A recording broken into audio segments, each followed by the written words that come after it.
7h59. Marcelo. Oi, Catinha. Ei, tudo bem? Boa noite a todos. Sejam muito bem-vindos, né? Todos que estão aí nos acompanhando, o Alexandre, a Bárbara, a Carmen, a Catarina, a Cristina, a Jaqueline, Júnia, Lurdinha, a Dona Nilda, o Paulo e o Paulo Melo também. Minha internet está muito estável, então eu quero desejar as boas-vindas a vocês, agradecer, né, essa conexão maravilhosa que se estabelece entre nós nesse instante. E vou pedir ao Marcelo para fazer a prece para nós e continuar de agora para frente, né, aí comandando a reunião. Que Jesus te acompanhe e te abençoe, viu, Marcelo? Amém, Gê. Estão me ouvindo? Sim. Ok. Sim. Então vamos fazer nossa oração. Vou cantar Ave Maria primeiro, né? Ah, sim, pode cantar. Desculpa.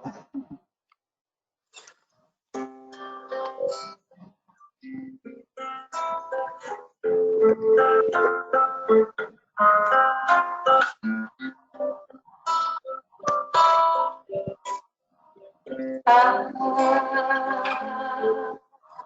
Maria,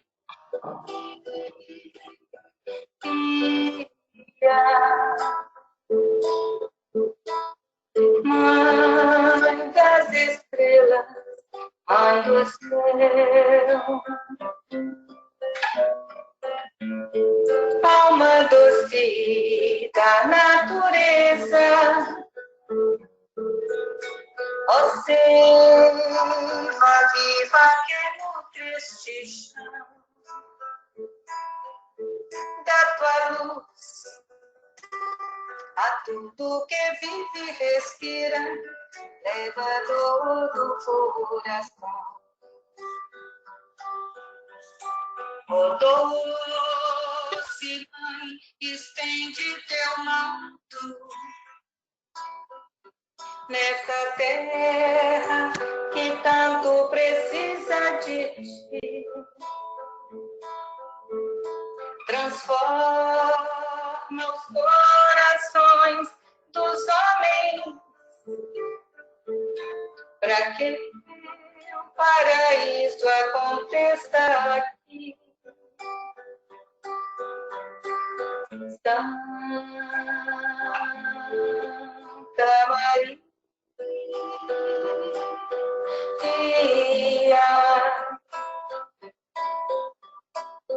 Virgem do céu, Santa de amor, tem vosso olhar toda a magia da luz que brilha do olhar do Senhor. Venha a nós a graça que expande de vós, venha a nós o vosso amor.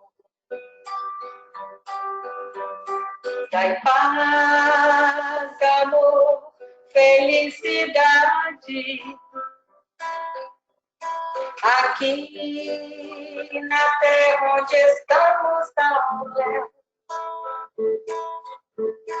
Fazer triunfar no mundo a verdade, ó, que sois a rainha do céu. Ave Maria,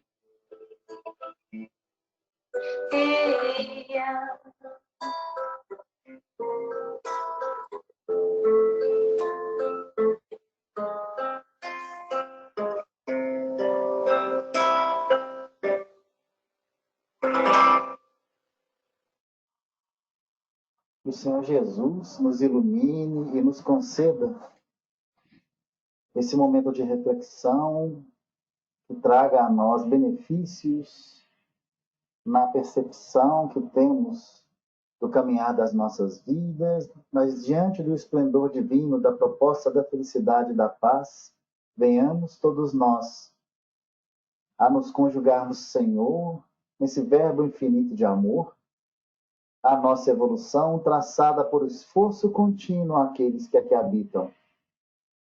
Eleva em nós, Senhor, o sentimento maior da compaixão, para que possamos, ao estender os nossos braços e corações aos nossos irmãos, percebermos que, como instrumentos divinos, a nossa produção, mediante a luz interna que cada um tenha dentro de si, se transforma no alimento que falta ao mundo neste momento. Sentimento sublime e evoluído, que é a compaixão, transforma a todos nós nesses movimentos libertadores que o nosso planeta precisa. A libertação do sofrimento, da ignorância, a falta de entendimento e a da boa vontade de entender e fazer. Constrói em nós, Senhor, essa grande transformação e auxilia-nos a direcionar as nossas vidas a atender o teu chamado divino que chega até nós pelo amor universal. Que a paz esteja conosco, hoje, agora e sempre, que assim seja. Que assim seja. Bom, gente, Boa noite, turma. boa noite. Nós vamos falar hoje sobre os infortúnios ocultos, que é uma passagem do Evangelho segundo o Espiritismo. Mas essa mensagem de Emmanuel, que está aqui ao fundo, ela cai muito diretamente nesse assunto. Emmanuel fala para a gente que quando te ergueres em prece ao coração augusto e misericórdia do Pai Celestial, não ouvides que ao redor de teus passos ecoam as súplicas de muitos seres, implorando-te compaixão. E de acordo com essa mensagem de Emmanuel, que a gente traçou uma linha de raciocínio hoje, e eu espero que a gente atenda à expectativa de trabalhar um assunto tão sério para a gente dentro do capítulo 13 do Evangelho segundo o Espiritismo, não saiba a vossa mão esquerda. E aí, no desenvolvimento, a gente já teve muita coisa para que a gente possa lembrar hoje. Não saiba a vossa mão esquerda, a cura do leproso, o óbolo da viúva e convidar os pobres estropiados, são as temáticas desse capítulo. Mas ele trata, assim, especialmente, a gente lê nos títulos todos aqui, né, dos capítulos, dos subtemas, a gente percebe que existe uma maneira diferente de praticar a caridade. Só pelo tema não saiba a vossa mão esquerda, a gente já percebe que há uma questão de valor sendo trabalhada aqui, nesses títulos todos, que é uma questão de por que a gente faz. O que nos motiva a fazer? O que nos impulsiona?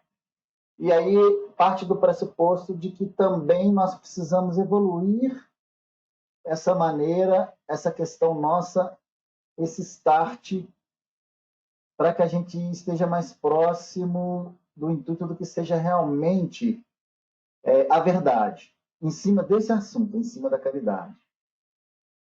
E muitas vezes essa análise interior nossa, ela não traz para a gente esse motivo para que ele seja trabalhado e purificado na nossa caminhada, principalmente nessa nossa vida.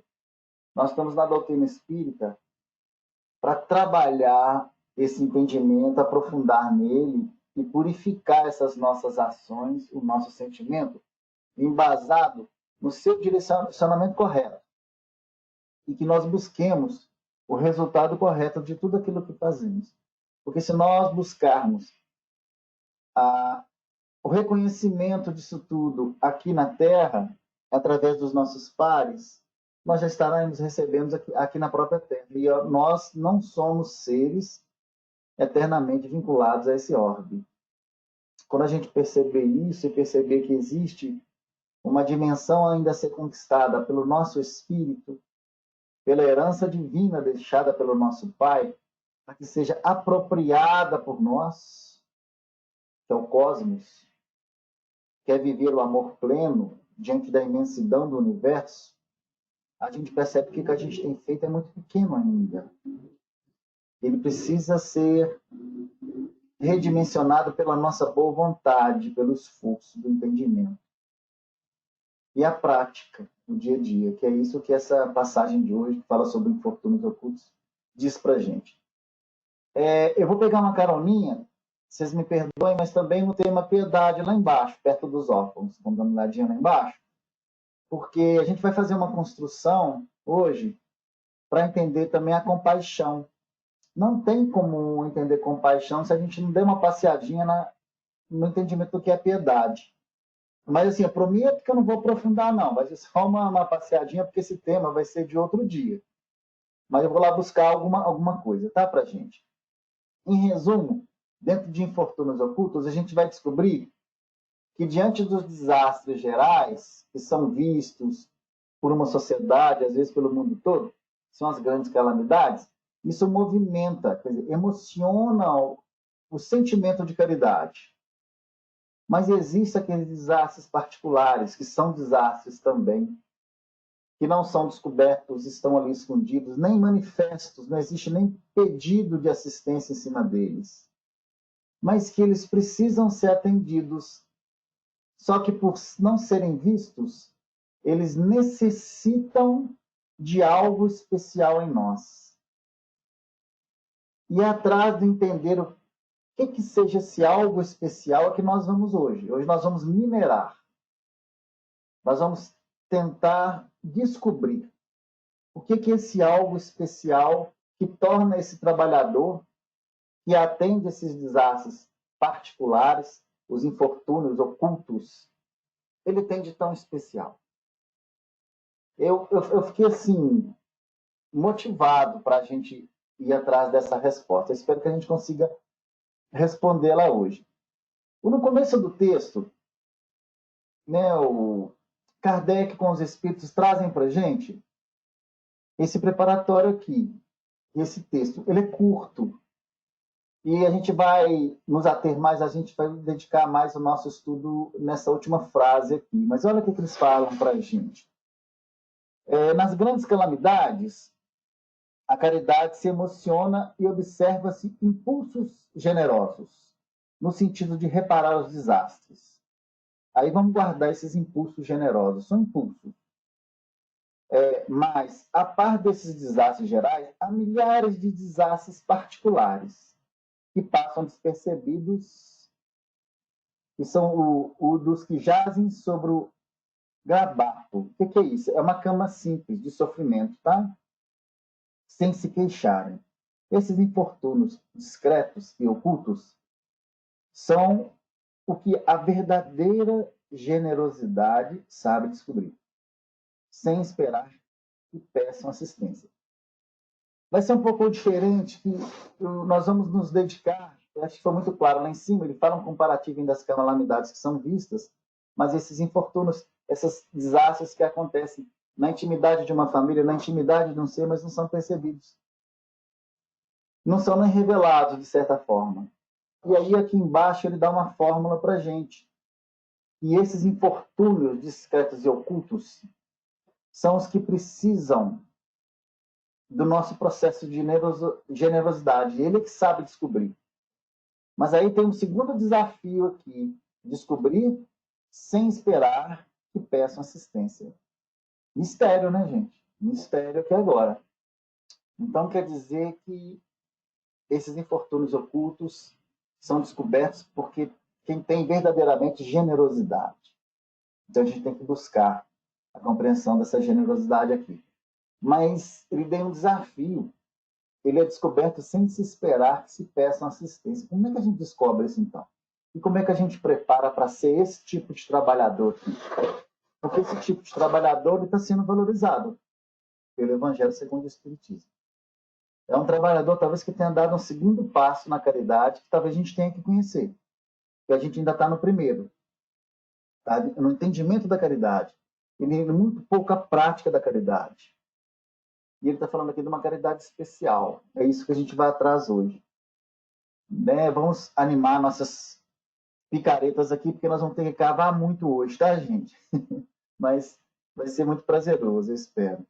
E ele parte de um texto que é uma história. E acho que todo mundo já leu essa história, mas vamos dar uma lidinha rápida nela, Quem é essa mulher de ar distinto, de traje tão simples, embora bem cuidado, e que traz em sua companhia uma mocinha tão modestamente vestida? Entra numa casa de sorte da aparência, onde, sem dúvida, é conhecida, pois que a entrada saudam respeitosamente. Aonde ela vai? Sobre até a mansarda, onde jaz uma mãe de família cercada de crianças. A sua chegada refugia a alegria daqueles rostos emagrecidos, e que ela vai acalmar ali todas as dores. Traz o que necessitam, condimentado de meigas e consoladoras palavras que fazem que seus protegidos, que não são profissionais da mendicância, aceitem benefícios sem corar. O pai está no hospital, e enquanto lá permanece, a mãe não consegue, com seu trabalho, prover as necessidades da família. Graças à boa senhora, aquelas pobres crianças não mais sentirão frio nem fome. Irão à escola agasalhadas e, para as menorzinhas, o leite não secará no seio que as amamenta. Se entre elas alguma adoece, não lhe repugnarão a ela, a boa dama, os cuidados materiais de que necessite. Dali vai ao hospital levar ao pai algum reconforto e tranquilizá-lo sobre a sorte da família. No canto da rua, uma carruagem espera, verdadeiro armazém de tudo que se destina aos seus protegidos, que todos lhe recebem sucessivamente a visita. É interessante, gente, uma coisa que eu não tinha percebido nessa leitura é que na carruagem tem um armazém. Então, possivelmente, não é só para essa família, né, que é muita coisa.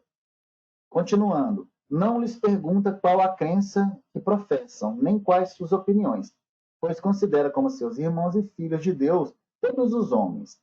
Terminado o seu giro, então por isso que eu falei que ela fazia outras caridades também. Diz de si para consigo: comecei bem o meu dia. Qual o seu nome, onde mora, ninguém o sabe. Para os infelizes, é um nome que nada indica, mas é um anjo da consolação. À noite, um concerto de bênçãos se eleva a seu favor ao Pai Celestial. Católicos, judeus, protestantes, todos a bendizem. Por que tão singelo traje? Para não insultar a miséria com seu luxo. Por que se faz acompanhar da filha? Para que aprenda como se deve praticar a beneficência. A mocinha também quer fazer caridade. A mãe, porém, lhe diz: que podes dar à minha filha quando nada tem de teu? Se eu te passar às mãos alguma coisa para que dês ao trem, qual será o teu mérito? Nesse caso, em realidade, serei eu quem faz a caridade. Que merecimento terias nisso? Não é justo. Quando visitamos os doentes, tu me ajudas a tratá-los. Ora, dispensar cuidados é dar alguma coisa. Não te parece bastante isso? Nada mais simples. Aprende a fazer obras úteis e confeccionará roupas para essas criancinhas, de modo darás alguma coisa que vem de ti. É assim que aquela mãe verdadeiramente cristã prepara a filha para a prática das virtudes que o Cristo ensinou. É espírita ela? Que importa? Em casa, a mulher do mundo é mulher do mundo, porque a sua posição exige. Ignoram, porém, o que faz, porque ela não deseja outra aprovação além da de Deus e de sua consciência. Certo dia, no entanto, imprevista circunstância leva-lhe à casa uma de suas protegidas, que andava a vender trabalhos executados por suas mãos. Essa última ovelha reconhece nela a benfeitura. Silêncio, ordena-lhe a senhora. Não o digas a ninguém. Falava assim Jesus. Então, essa história ela traz muito da gente desse grande movimento que a gente precisa entender, que é o movimento da compaixão. E ele aprimora a nossa concepção e as nossas atitudes em forma daquilo que nós chamamos de caridade. E aí, puxando a máxima que fora da caridade não há salvação, e eu sempre relembro isso, é uma máxima. Se é uma máxima, ela é uma máxima. A gente precisa prestar atenção dela. Quer dizer que fora do processo da caridade, realmente nós não nos salvaremos. Então a gente precisa entender essa caridade. E possivelmente essa caridade que está se falando aqui. E talvez seja novidade para alguns, talvez seja motivo de pesquisa de muitos aqui. Porque ela é definitiva para a nossa ascensão e para a libertação dos nossos caminhos de praticamente todos os erros. Né? Que o amor move a multidão de pecados. Aí eu trouxe uma passagem que tem muito tempo que a gente não estuda. Não sei se vocês lembram dela. A gente estudou ela há muito tempo lá atrás. Eu não sei se em outros estudos, alguns outros expositores trouxeram ela para a gente. que é do bom samaritano, porque ela trata isso muito bem. E respondendo Jesus, disse um homem de Jerusalém para Jericó, e caiu na mão de salteadores, os quais despojaram e espancaram-o. Se retiraram, deixando-o meio morto.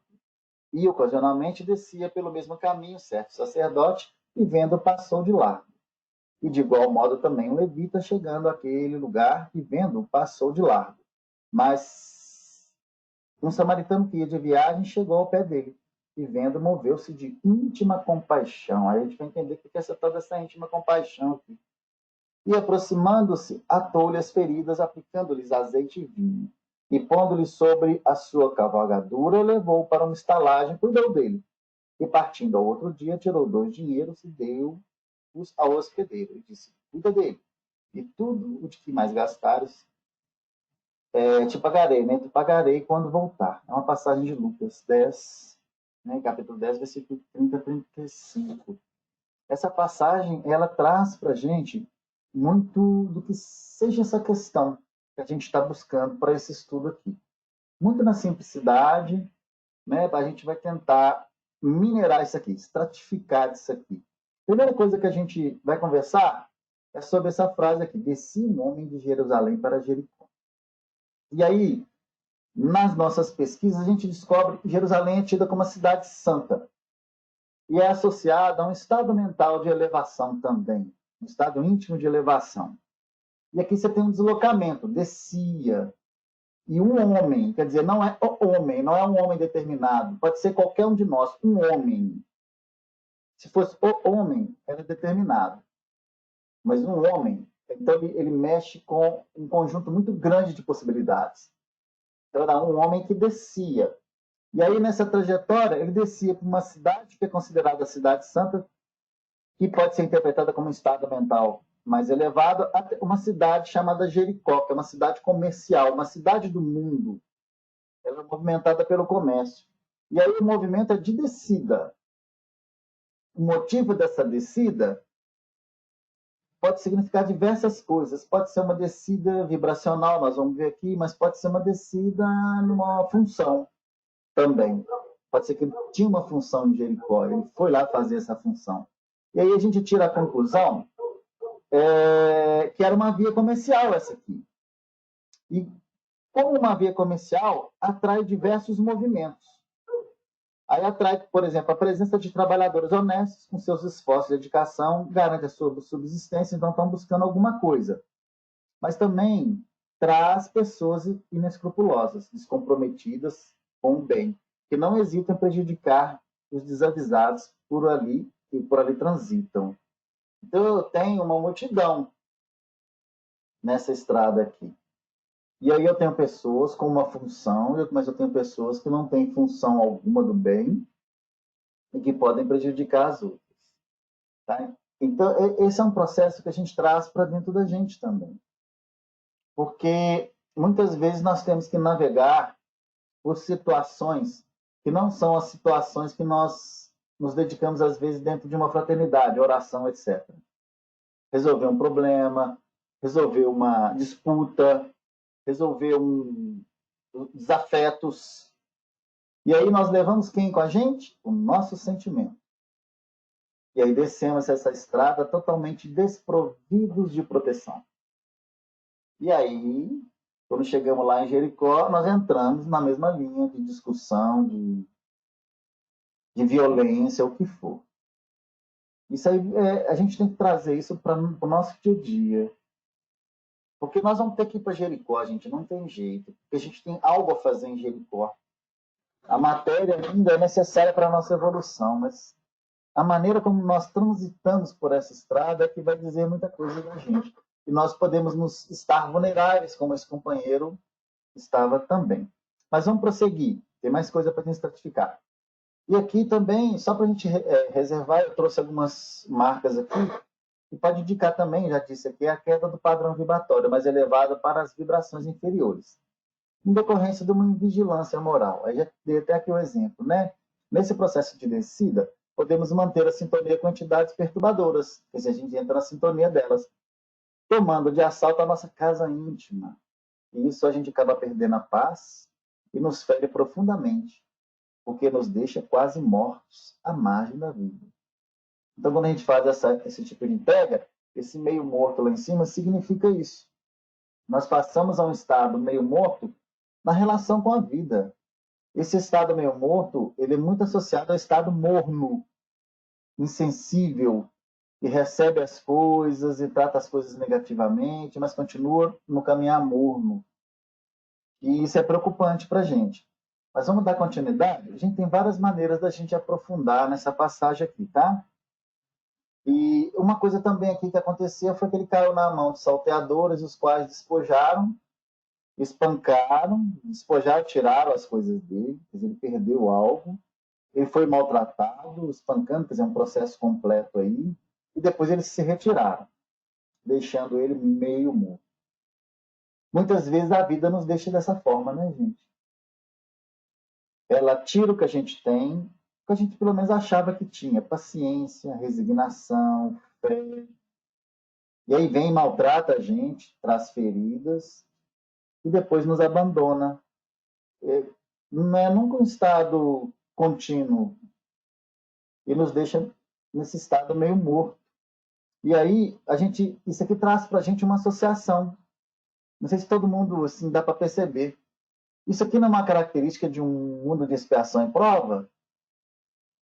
Esses salteadores, esses processos mentais, essas perdas. E é interessante, é uma associação que nós fazemos aonde realmente predomina o mal. A negatividade, o erro. E se a gente olhar para o nosso planeta, infelizmente, nós estamos nos movimentando ainda nesse contexto aqui. E algumas pessoas já passam a ter alguns outros interesses, mas ainda não são a maioria, infelizmente. Dando continuidade aqui, e ocasionalmente me aparecem duas personagens aqui. Descia pelo mesmo caminho, certo sacerdote. Quer dizer, é um certo sacerdote, não são todos os sacerdotes. Eu acho interessante que o texto do Evangelho é até cuidadoso nisso, é um certo, não são todos, é um certo. E vendo, passou de largo. E de igual modo, quer dizer, um certo levita também passou, e chegando ao lugar e vendo, passou de largo. Quer dizer, os dois passaram de largo. Dois elementos dos personagens que representam a igreja da época. Então, o sagrado da época, entre aspas. E o sacerdote e o levita, nesse caso, são os padres, né, daquela época. Tratavam do interesse da coletividade. Mas interessante que esses interesses da coletividade... Olha só, gente, quem movimenta esses dois elementos é a coletividade, o interesse da coletividade. E essa coletividade ainda se vinculava muito nos interesses dogmáticos e de culto que as igrejas pregaram. O dogmatismo, isso existe até hoje. Os cultos circulares, onde se venera simplesmente, mas não se introspecta. Onde não se transforma, só se trabalha rituais. Isso é perigosíssimo. Tá? Isso é perigosíssimo. Nós já vivemos muito tempo isso. Nós estamos precisando nos libertar. Gente, não é uma crítica para quem se dedica a isso. Cada um na sua própria caminhada, na sua própria condição. Mas para nós que aqui estamos, acho que não nos é permitido mais caminhar por essas experimentações. E é muito comum também a gente encontrar pessoas que falam para a gente assim, nossa, eu estou cansado de praticar o bem, cansado de fazer o bem. Né? Convicto de que, semelhantes a essas alegações, ela não procede de uma fonte que tenha um vínculo muito forte com a verdade. Eu não sei se vocês percebem isso. Que é indispensável para a gente ter prudência. Quando aquela circunstância nos induz a refletir nos males que nos assaltam. A gente tem que tomar cuidado com isso. Depois do bem que julgamos haver semeado, por exemplo, nutrido, é porque a gente está buscando alguma coisa no que a gente está fazendo. E talvez não seja justo buscar essa coisa para a gente. Aí eu estou buscando ser visível pelo outro naquilo que eu faço, ser valorizado. Eu estou colocando condicionantes. Não é para eu fazer mais. Não, o outro não compreende o que eu estou fazendo, o outro não me dá retorno, o outro não me elogia. E aí, se a gente se entediar dessa prática do bem, é um desastre para a nossa evolução. né? Isso é complicado para a gente. Por isso que a gente traz aqui a exortação de Paulo, que é muito importante para a gente. A segunda carta aos Tessalonicenses, capítulo 3, versículo 13, que é muito importante para a gente. E vós, irmãos, não vos canseis de fazer o bem. Por que a gente trouxe essa passagem de Paulo aqui? Porque o passar de largo, que falou aqui a passagem, né? O passagem reflete a ociosidade mental e enfatiza a postura de quem está acostumado a cultivar o interesse pessoal e a indiferença para com as necessidades do que sofrem. Esses dois companheiros estão representando isso. Infelizmente, talvez eles estejam representando algumas atitudes nossas, a gente só precisa refletir. Várias situações que nós passamos de lado, deixamos de lado, e não prestamos atenção, e nos sentimos, e não agimos. Porque cedo ou tarde, essas atitudes, gente, de passar de largo, elas refletem no estado íntimo nosso, que nós chamamos processos de culpa. Tá certo que Lucas valoriza muito o reconhecimento da culpa, porque é o reconhecimento do erro. E depois do reconhecimento do erro vem um plano de ação para estruturar que isso não se erre mais. Mas a gente também não precisa ficar gerando esses processos de culpa. A gente precisa fazer uma opção por um caminho mais direto, melhor para a gente, um caminho mais vinculado à verdade. Porque sempre quando a gente fugimos do nosso dever, nós precipitamos esse sentimento. E aí originamos o remorso e múltiplas outras manifestações. E essas manifestações, elas abrem brechas na nossa alma para a influência, para o estado negativo, e o nosso vibracional, o nosso sentimento, nossos pensamentos passam a sofrer um processo doentio. E aí nós atingimos o que nós chamamos de desequilíbrio, o total dessa harmonia espiritual orgânica. E aí vem a enfermidade. Cair em culpa demanda, por isso mesmo, a humildade de conseguir reconhecer o erro, mas de buscar um reajustamento tão imediato e mais rápido possível, para que esse equilíbrio não se estabeleça em nós. Olha que coisa interessante. A gente precisa parar de ser ingresso inquietante nessa grande escola que nós chamamos Escola das Longas Reparações. A gente precisa parar de frequentar essa escola, a Escola das Reparações. A gente precisa ainda. Mas a gente vai, de certa forma, na nossa evolução, a gente vai tirar um pouquinho dessa dependência. A gente precisa ser outra pessoa. E aí, quando esse passar de largo, ele é muito importante para a gente entender por causa disso. Porque esses companheiros estavam, assim, num processo de simplesmente mera observação. E olha, observação superficial. Por quê? Negaram entregar seus sentimentos a esse processo. Abrirem seu sentimento a esse processo. E é interessante que quando isso tudo começa a acontecer, nós conseguimos, como se diz, engessar o nosso sentimento. Tornar ele mais duro. E para quebrar isso novamente, para ele entrar em ação junto com a nossa consciência, com o nosso raciocínio, leva um grande tempo. Precisa-se de muito esforço para isso. Aí, para a gente ir para a próxima fase, então, tá, a gente está analisando aquela descida ali, a gente já encontrou alguns elementos interessantes para a gente, o levita, o sacerdote, o samaritano e o companheiro, né, que sofreu aquelas questões como todos. Então, nós temos todas essas personas. Né? E aí, analisando essas personas, uma delas está em especial. Aí eu trouxe Emmanuel só para a gente entender mais profundamente disso. Desce elevando aqueles que te comungam a convivência, para que a vida em torno suba igualmente de nível. Nesse sentido, não te esqueça do Mestre que desceu até nós, revelando-nos como sublimar a existência.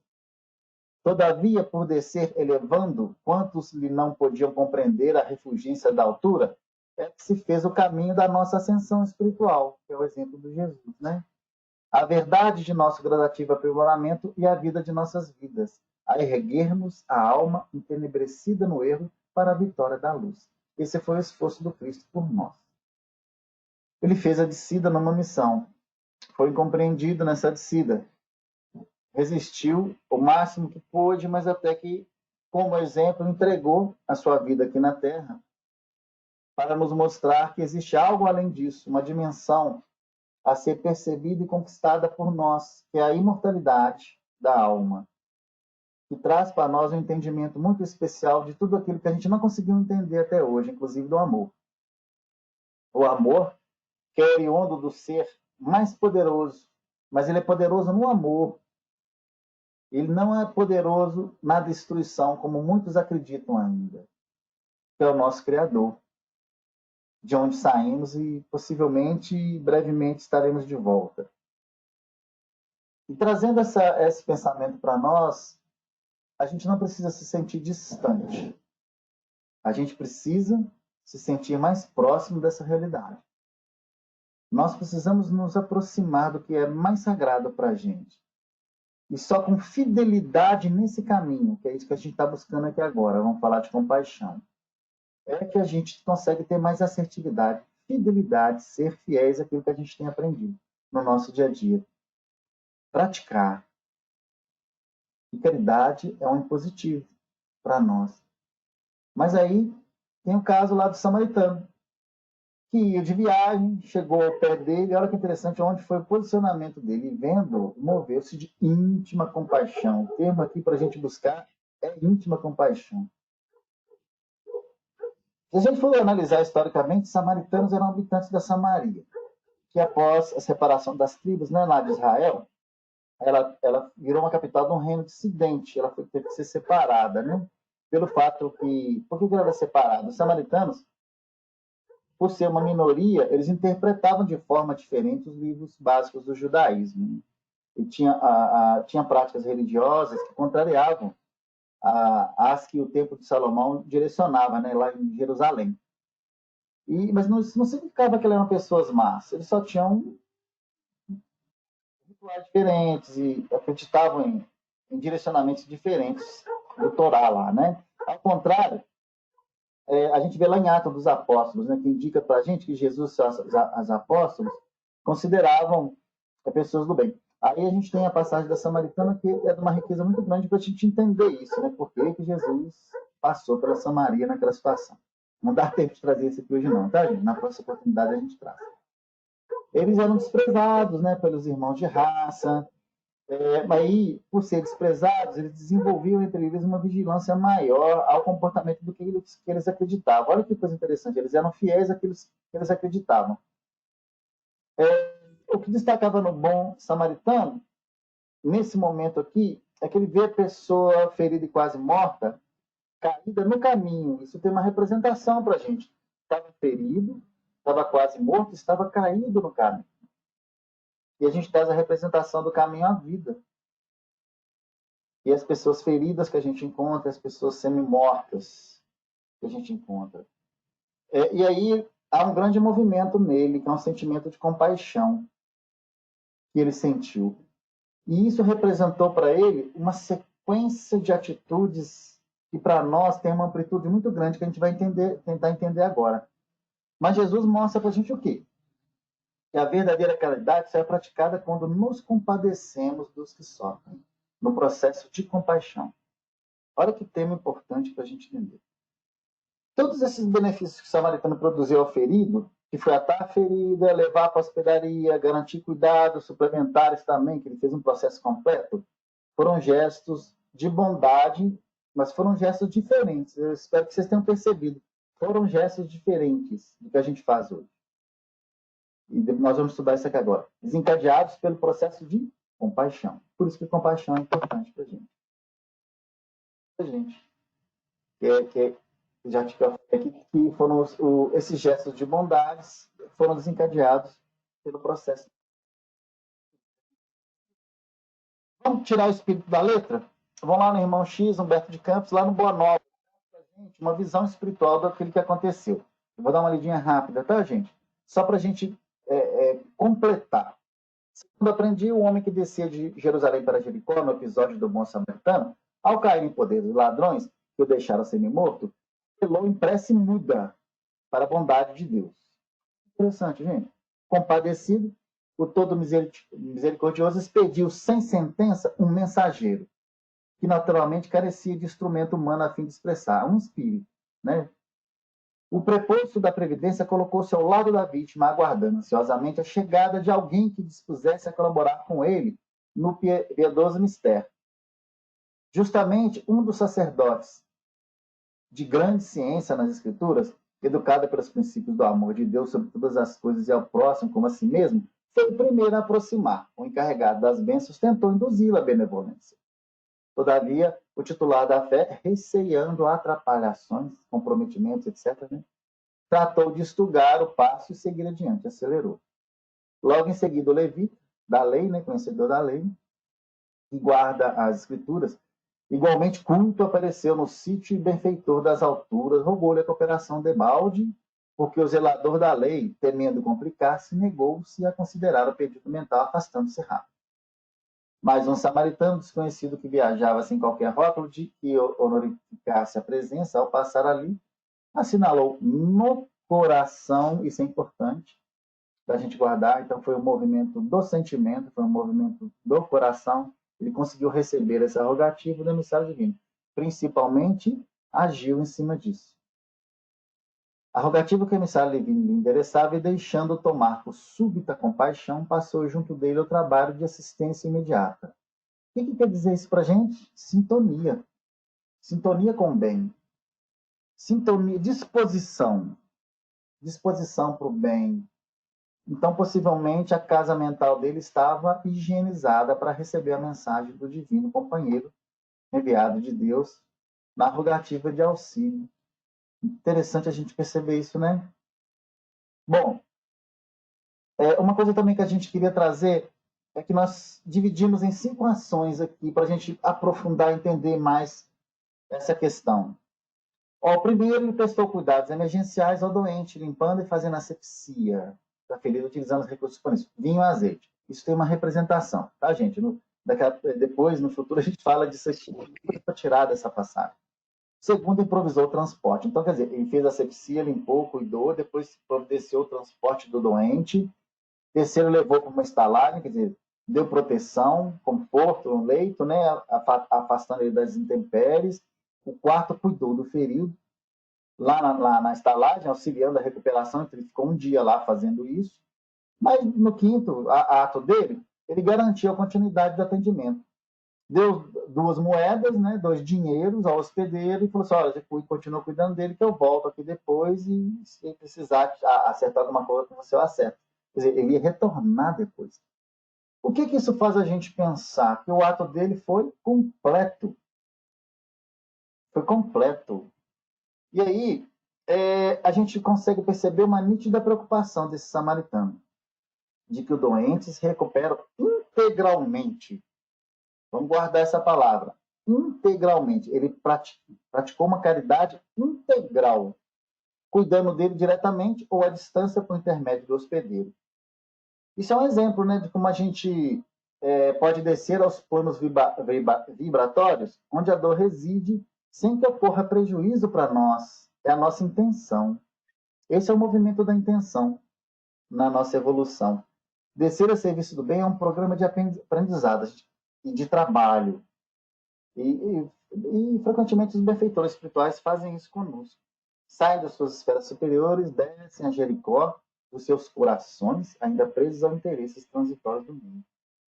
Nem sempre é possível ajudar na posição que nos encontramos. Por isso que é necessário que muitas vezes a gente desça a esses locais de sofrimento, onde há desequilíbrios intensos, a fim de cooperar com eficiência. E se a gente não está pronto para isso, é interessante que a gente pense em nos preparar, ser o melhor instrumento para essa misericórdia divina que a gente tanto busca. A gente sabe que o que associa a gente no processo evolutivo é a de subida, mas apreensão, onde a gente absorve conhecimento, experiência, etc. Mas essa descida aos núcleos de necessidade ela é necessária, porque é aí que a gente operacionaliza o amor e testa o nosso entendimento, né, se ele está correto ou não. Por isso que é tão importante a gente se preparar para esses movimentos. E agora, gente, a gente não precisa também focar somente no mundo, não. Isso aqui está dentro de nós também. Nós precisamos fazer essa análise interna. E, às vezes, em algumas áreas nossas que a vibração ainda não está tão positiva, a gente precisa ir até lá. E, às vezes, esse companheiro que foi estropiado, que foi maltratado, são sentimentos nossos que estão guardados dentro de nós, que nós vamos precisar resgatar como o samaritano. Como o samaritano. E aí a caridade interna, que a gente precisa aprender a praticar. Quando a gente compreende esse movimento do samaritano, a gente vê que isso precisa ser imitado por nós. Se o homem caído... Agora tem uma coisa muito interessante, a gente tem que olhar para essa passagem com caridade também. Porque olha só, o homem caído, ele aprendeu com a sua própria queda. O levita e o sacerdote, que a gente considera que não estão preparados ainda para esse grande movimento, eles ainda vão evoluir nas suas reencarnações sucessivas.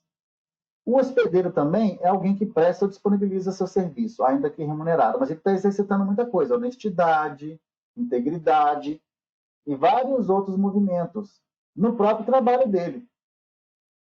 Então você tem vários contextos de evolução aqui, mas nem por isso eles estão sem méritos, eles têm méritos, né, no processo de aprendizagem espiritual. E a intimidade se movimentando para isso. Por isso que a palavra do samaritano ela é muito, muito preciosa para a gente, tem que ser refletida no nosso dia a dia. Porque tem exército de criaturas que ensinam a caridade, mas tem muito poucas pessoas que fazem e praticam-na. Mas aí tem uma palavra, verdadeiramente. Esse verdadeiramente está dentro da nossa área de interesse. Infelizmente, a nossa área de interesse ainda está viciada, ela precisa se melhorar. Porque é o seguinte, tem que ter um efeito positivo para a gente, só é efeito positivo quando a gente é fiel ao movimento. Porque não basta a gente entregar tudo que a gente tem para quem pede para a gente, para uma pessoa que está com fome, um mendigo nos bate a porta. Isso não significa a posse dessa virtude que a gente considera sublime. É para a gente estender essa necessidade e ampará-lo com amor, que é diferente. Porque desembaraçar ele da aflição dele, oferecendo o que é suplécio para nós naquele momento, é livrar dele de maneira elegante, com a absurda ausência, né, do processo de iluminação espiritual que a gente tanto preza aqui no Espiritismo e diante do Evangelho de Jesus. Caridade é muito mais que esmola. Ser caridoso, nesse caso, é ser profundamente humano. E aquele que nega esse entendimento ao próximo pode inverter consideráveis fortunas nesse campo de assistência social, do que ele promove para o nosso espírito. Transformar-se em benfeitor de famintos, né? Mas na primeira oportunidade, o aprendizado do amor cristão precisa ser efetivamente útil para a gente burilar esse movimento e purificar ele. Eu espero que vocês estão conseguindo me acompanhar. Vamos pegar uma perninha lá na Piedade, porque a gente caminhando já para o final, temos 12 minutos, que a Piedade é o início desse movimento. Pelo estudo que eu fiz, tá, gente? Existem outras maneiras de interpretar isso. Está na parte terceira lá desse capítulo, né? O Espírito Michel, em Bordeaux, 1862, que traz isso para a gente. Ele fala para a gente, a piedade é a virtude que mais nos aproxima dos anjos. É a irmã de caridade que vos conduz para Deus. E aí tem um texto enorme, ele disserta sobre isso, muito empolgante o texto, muito interessante para a gente, nós vamos estudar isso daqui a pouco. Tá? Mas ela é a virtude que nos aproxima dos anjos, mas ela é o pontapé inicial. Depois nós vamos localizar a compaixão. E ele termina o texto dele falando, tem uma frase muito bacana. Ele fala assim, a piedade é a melancólica, mas celeste precursora da caridade. Vem antes, né? Essa é a primeira entre as virtudes, de que ela é irmã e cujos benefícios prepara e enobrece. Olha que interessante que ele falou para a gente. Ele fechou o estudo dele com isso. A piedade é a melancólica, mas melancólica, porque ela traz uma certa tristeza, ela traz um certo sentimento. Mas celeste precursora, inicia o movimento da caridade. Esta primeira entre as virtudes, a caridade é a primeira, de que ela é irmã e cujos benefícios prepara e enobrece o nosso espírito. E aí, nesse jogralzinho aqui, a gente tem a emoção, é uma emoção celeste, nos faz progredir, nos impele a socorrer. Tá? Então, ela nos dá a vontade. Nunca nos afasta dos aflitos, é a primeira das virtudes, não deve ser abafada no coração, porque a inteligência às vezes abafa ela. O raciocínio, não vou falar inteligência não, o raciocínio. Porque a gente sente a vontade de ajudar, mas o raciocínio diz, não, você tem que ir para o trabalho, você tem que fazer isso. Uma abafa consegue abafar a outra. A gente tem que tomar cuidado com isso. Ela é precursora da caridade e nos dispõe, quer dizer, ao amor ao próximo. Então, ela é um movimento inicial, tá? É o que a gente precisa entender. Tá, mas já indo para a última parte do nosso estudo, né, finalizando ali, tem essa simbologia que a gente precisa entender. E partindo ao outro dia, quer dizer, ele trabalhou um dia todo com o enfermo, tirou 2 dinheiros e deu ao hospedeiro e disse-lhe, cuida dele e tudo que demais gastares eu te pagarei quando voltar. Quer dizer, tem um retorno aqui. Reforçando o que a gente leu lá atrás. Há aqui uma nítida preocupação do samaritano, do bom samaritano, de que o doente se recupere integralmente, integralidade, essa palavra forte para a gente. O que a gente pode entender aqui? Que ele já tinha trabalhado um dia, porque era o outro dia. Então ele dedicou um dia dele ao companheiro ali. Mas ele deixou 2 dinheiros. Lembra da parábola do trabalhador da vinha? O que representa um dinheiro? Um dia de trabalho, correto? Ele trabalhou um dia e deu 2 dinheiros que representam mais 2 dias. Então ele completou um ciclo de 3, que representa para a gente completude. Ele fechou o período. Ele fez tudo o que tinha que fazer. O 3, o simbologismo do 3 é isso. Ele fechou esse ciclo. 2 dinheiros, mais um dia, 3, fecha um ciclo. Mas ele não fez só esse ciclo fechado, ele fez mais. Ele vai voltar. E aí, esse voltar dá o entendimento da eternidade. E isso é muito sério para a gente, porque a gente está buscando entender caridade. O que ele possivelmente quis dizer para a gente? Se você realmente pratica a caridade com o irmão seu, essa caridade vai desencadear um processo associado e patrocinado pelo amor, que vai trazer um vínculo com você para a eternidade. E aí aquelas frases, você nunca mais terá fome, você nunca mais passará dificuldade, você nunca mais ficará sozinho, isso torna uma realidade para a gente. Porque esse companheiro passa a ser o que Deus quer da gente, um irmão. Aí que está o sentimento de irmão. Ele nunca mais sairá do meu processo de sentimento. Ele está eternamente vinculado a mim. Aí vocês devem pensar, meu coração não cabe tanta gente. Cabe muito mais. Cabe e muito mais. Esse é o verdadeiro sentido da compaixão que leva à caridade. Ele vincula essa relação conosco para a eternidade. É o amor. O amor transcende a morte, as mortes, as vidas. E por isso que a gente entende tão pouco de caridade, que a gente acha que é um momento. Caridade é eterna. Caridade traz para dentro da nossa família, família universal. E a gente nunca mais perde o contato do sentimento com esse espírito. A gente está ali à disposição para o que precisar. Temos 2 processos para analisar, então, para a gente fechar. Piedade, que iniciou esse movimento no nosso companheiro lá, que promoveu a íntima compaixão. E essa íntima compaixão trabalhou, efetivou que caridade é ação, ok? Na caridade. E essa caridade trouxe a completude, que é o 3. O dia e o dinheiro. E quando voltar, a eternidade. Esses 2 companheiros aqui vão ser irmãos para sempre, gente. Vai estar presente nas orações um dos outros, vai estar presente no sentimento, possivelmente vai se tornar íntimo, se precisar habitar o lar do outro, vai ser assim que vai acontecer.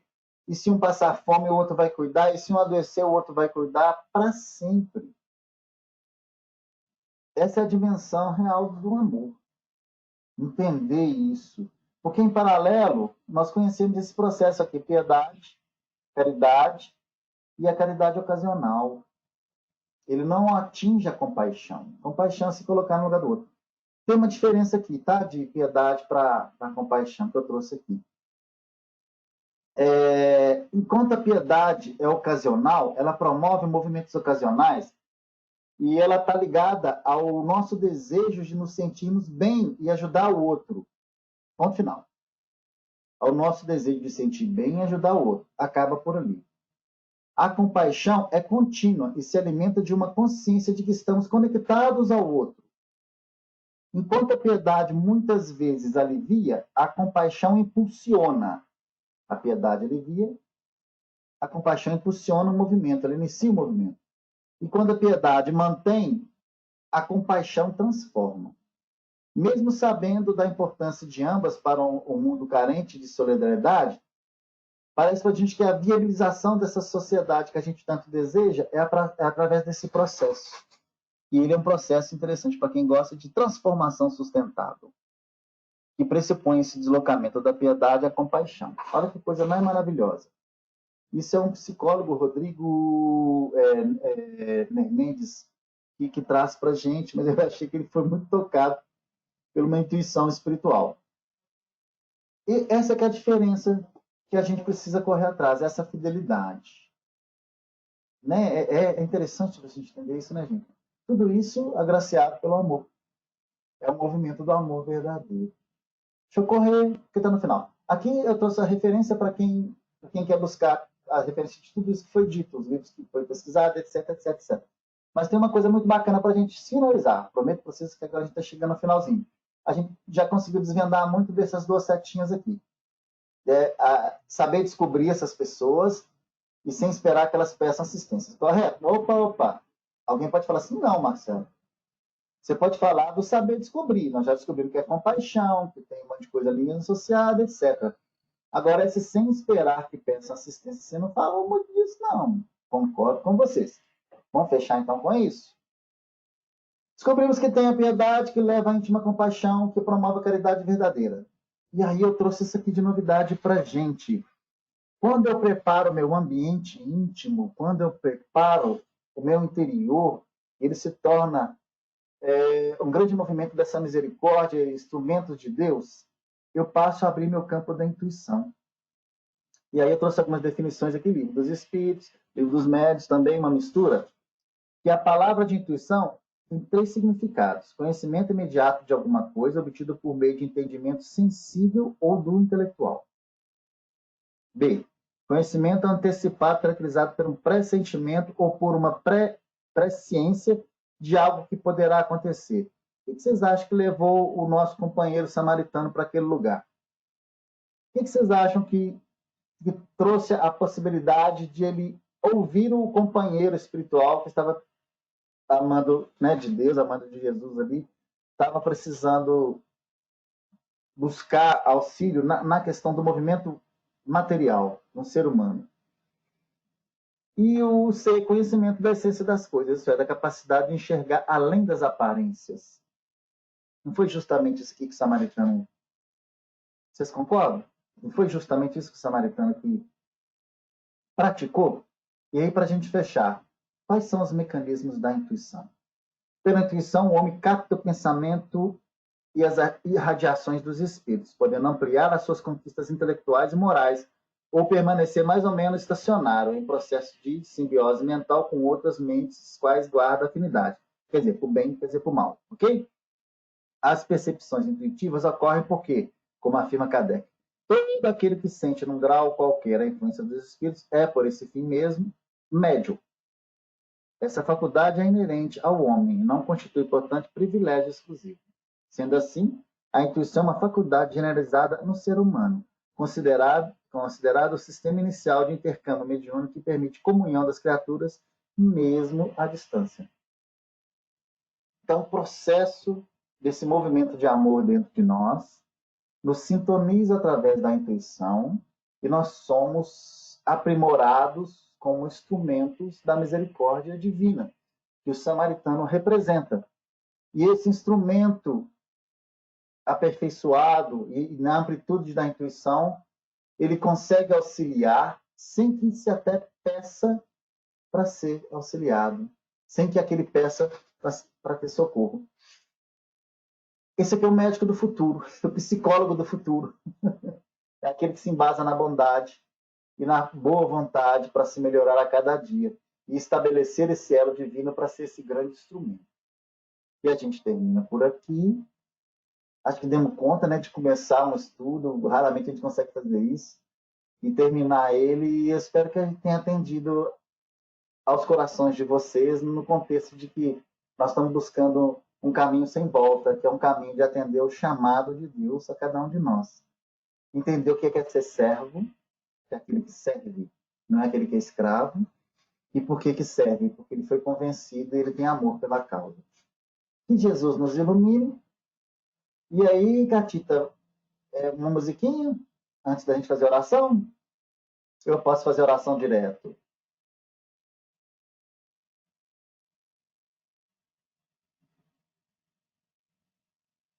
Posso fazer oração direto, então? Eu vou fazer. Senhor Jesus, o nosso anseio hoje foi ampliar os nossos entendimentos para ser mais assertivo nessa construção interior que temos ainda a fazer. O nosso para-casa dessa vida, Senhor, seja feito através dessa compreensão, estabelecendo em nós sempre esse movimento em torno do amor, laborando em nós e preparando o terreno para que a compaixão domine as nossas atitudes e pensamentos.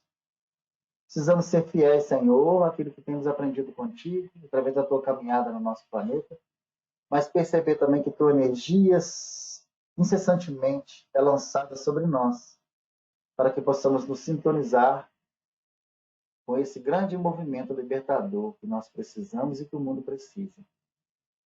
Nos auxilie, Senhor, a sermos fiéis, a não perdermos a esperança e nem a vontade.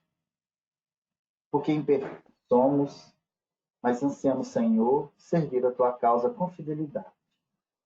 Acolhe nossos corações nesse momento, ilumina nossos lares e que a tua compaixão nos atinja sempre os corações em movimento recíproco de devolutivas ao mundo. Sejamos trabalhadores da tua vida. Graças a Deus.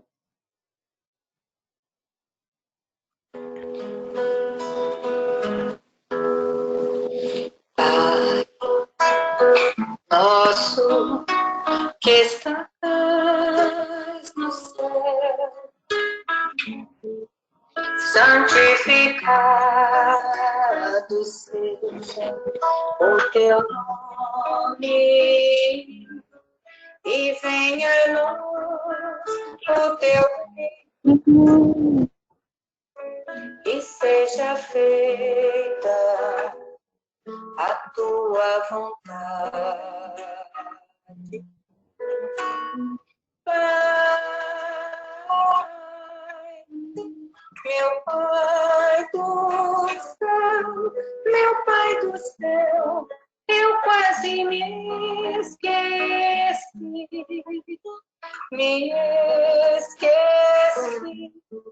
que o teu amor zela por mim,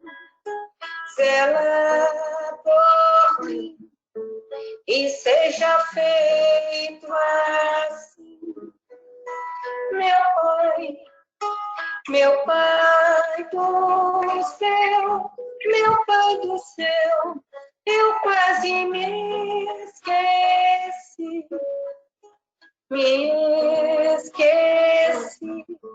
que o teu amor zela por mim, e seja feito assim.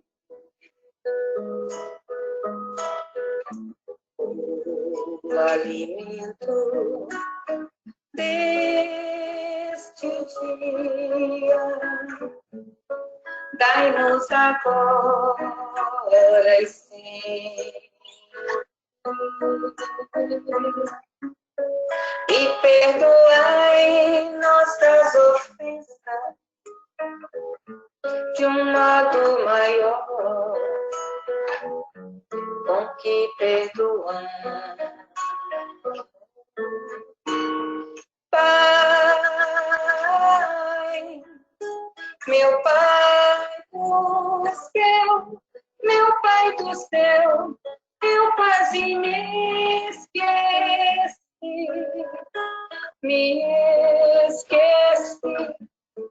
que o teu amor zela por mim, zela por mim, que seja feito assim.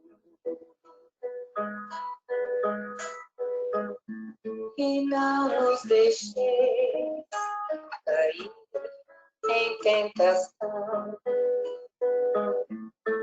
mas livrai-nos de todo mal. Laia, la, laia, la, laia, la.